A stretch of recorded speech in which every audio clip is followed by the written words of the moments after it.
Hello, my name is Jacqueline Chao and I'm the curator at the Crow Collection of Asian Art. Today I wish to speak with you about the 18th century facade that we have here in the museum. It is actually Mughal inspired, and Mughal India was from the 16th century to the mid-19th century, and the piece that we have here is dated to about the 18th century. It is originally from Rajasthan, specifically from the Jaipur area, which actually has a very specific sandstone. It's a reddish-gray color that's unique to the region, and so we see in the facade the use of this sandstone. This type of building is known as a Haveli, which is a non-imperial residential complex, very similar to what we would consider as mansions here today. Often these complexes would also encompass a courtyard or two, and courtyards were a favorite place for the Mughal emperors and for Mughal nobles to spend their time. The facade as you see today would have been made by hundreds of craftsmen. They would have had to hand carve every single slab and every single detail and line. And as you can see, when you look closely, it is constructed of several parts, specifically slabs. These slabs vary in type.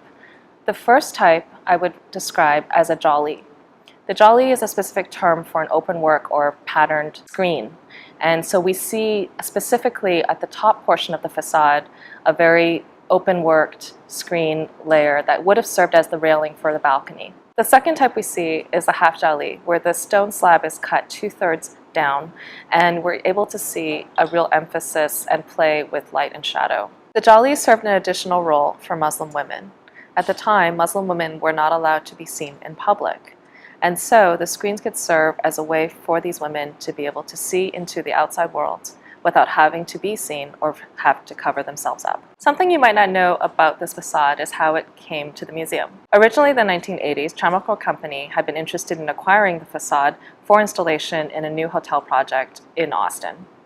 At auction, the Asian Art Museum of San Francisco, then represented by Clarence Shangra, had been also interested in the piece. And so they bid ferociously. In the end, Trammell Crow ended up winning the bid and acquiring the work. As a result of changes in the economy, the hotel never ended up being built. And so the facade actually was put away into over 167 crates and placed in a storage facility for several years.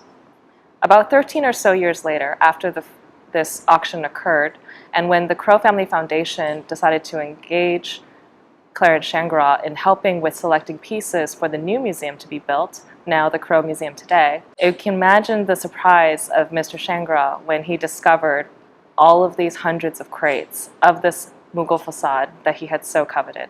Immediately it was selected, rendered, and considered a museum quality piece and installed into the museum collection. This work is one of the most important works in the Crow collection and is a true testament to the skill of the artists of that time. I hope you will be able to come to the museum and enjoy it for yourself.